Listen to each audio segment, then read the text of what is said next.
8% of your passes for, I think, 7.3 yards attempt in the fourth quarter. How do you think you've been able to get it going so well late in the game? I got elite pass catchers. They go make plays, and they're hungry to make plays. So hats off to them. It's my job to give them the football, and they do the rest. It does speak, though, to your ability to be kind of resilient, because there's been some third quarters that I'm sure you would like to redo, but you kind of do redo those in the fourth quarter. How do you sort of mentally reset your mind to change what's happened in maybe the second and third quarters and go into the fourth forever? Yeah, it's a long football game. It's 60 minutes of war and fighting. And, you can't win it in the first, second, third. Even though we'd like to have a better third quarter, just looking at things, you win the game in the fourth quarter, all that stuff doesn't matter. It does when you come back and look at it, but ultimately you're trying to get wins. And just glad we got to grit out and get these victories. How much does your trust in them factor, and vice versa, their trust in you, in your opinion, factor into the throws that you were able to make to all of those guys on the last couple of drives? Yeah, it's been a long off season and a lot of trust and all that gets built up then, and there's not a whole lot of thinking and more just reacting to what the defense is doing, and those guys know where to be at the right spot, and when that happens, it's easy for the quarterback to sit back there and throw it to where the ball's supposed to be, and they're actually there.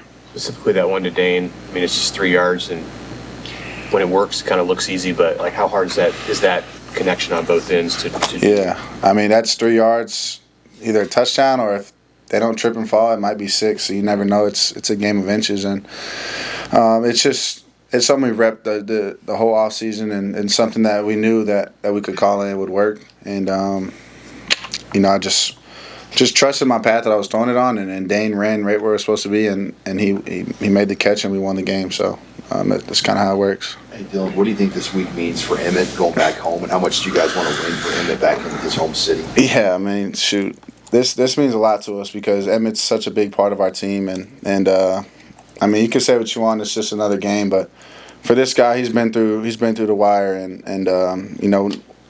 it's like a Cinderella, not ending, but it's just like the story is crazy. He's the way he grew up and everything, that he's been so overlooked by everybody, and for him to have a chance to go back there and make his statement, make his mark, is special. But there's also on the flip side, you got to keep him calm, because if you get him out of his game, it can kind of mess things up. So, but he knows that, he understands that. But everything will be great for him. I can't wait.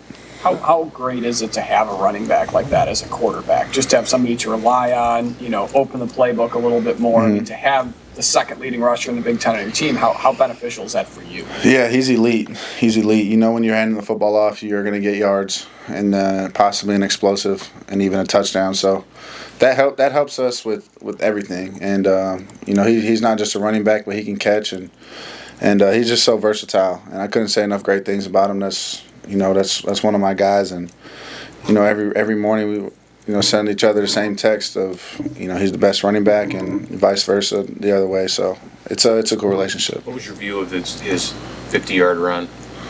Oh, I just seen him bouncing around and spinning, and I couldn't really see. I was trying to think about where we're gonna run next, and because I don't know, at that point, were we down touchdown? Yeah. So trying to figure out how the ways to get in the end zone, but that was pretty special. You go back and watch it. Dylan, you fired into some tight windows to your tight ends, Luke on the touchdown and Heinrich there in the red zone. How would you evaluate their ability to make those catches and just your trust in the tight end so far? Yeah, we've stressed that so much. We call it shock and effort on scrambles, and I mean, if you go back and watch the play of the one Heinrich, He came all the way from across the field, and all I could see running to my right was him coming full speed, and he's made that play so many times in practice, and when that opportunity comes in the game, you can't do anything else but just trust it. And the one to Luke, he actually made a spectacular play. It was a scramble. Someone was in his area, and he went and figured it out, and we scored. So that's just the effort is unmatched, and those guys understand that, and that's why the football finds them. The proposal celebration afterward, was that off the cuff? How'd that happen? Yeah, we've been waiting for that one. It was kind of a funny joke that we wanted to have, but I had remembered it running off the field, and I saw him coming. I was like, oh, it's perfect time to do it. Beyond the obvious of being happy you score on those screen plays to Isaiah, how much do the guys just enjoy that play? Everybody gets out in space and blocks and all that. Yeah, that's an 11-man play. Every single play is, but especially that one. When it's 6 inches that the guy tackles him, or Zay breaks it for 50 and scores. We got Pritchett down the field blocking guys. We got Justin coming out the stack and kicking the guy out. So it's just unbelievable effort, and that's what's kind of been new around here is guys playing with tremendous effort and love for their teammates, and what better way to go out there and show it. How do you see the team's approach to consecutive road games in a short week? Oh, we love it. We love it. There's no bigger test for a team, especially the guys that love each other, than to go on the road and play and go get a victory. And we have great challenges ahead of us, and it's awesome. You don't want anything in your life handed to you, especially something that's worth it. So they're going to play hard. They're going to play super tough, and they're not going to give us anything. So we're going to have to grind, scratch, claw for every single yard that we want, and it'll be a good football game. When did you first know about Isaiah? Did you know about him at Cal last year? When did he? Yeah, I saw a couple of catches he made last year, kind of just through Sports Center and stuff. But after the season, I saw possibility of him going in the portal, and I kind of started clicking and watching some film. And dude made so many plays, and he's just a gamer. And I'm glad he's on our team. Posted an Instagram post in support of your coach, Matt Rule. Yeah. How have you seen him handle the last 48 hours? Obviously, you guys know that his name's attached to this other job that's suddenly open. How have you seen him handle it? Oh, it doesn't faze him at all. It's just people stirring stuff up and making things, bigger than it is. And I couldn't tell you he's as locked in as ever on this football game to get this win. So I just had to make sure that everybody knew that that's our head ball coach, and he ain't going nowhere. He's staying right here. You're a captain, so you got to call the teammates too a little bit, and even some of the young guys that just got here. Yeah, they've asked, and those guys don't really understand, don't really believe what you read on the internet.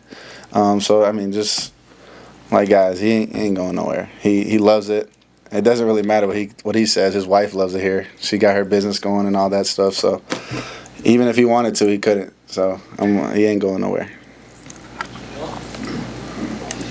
All right. Thank you. Yep.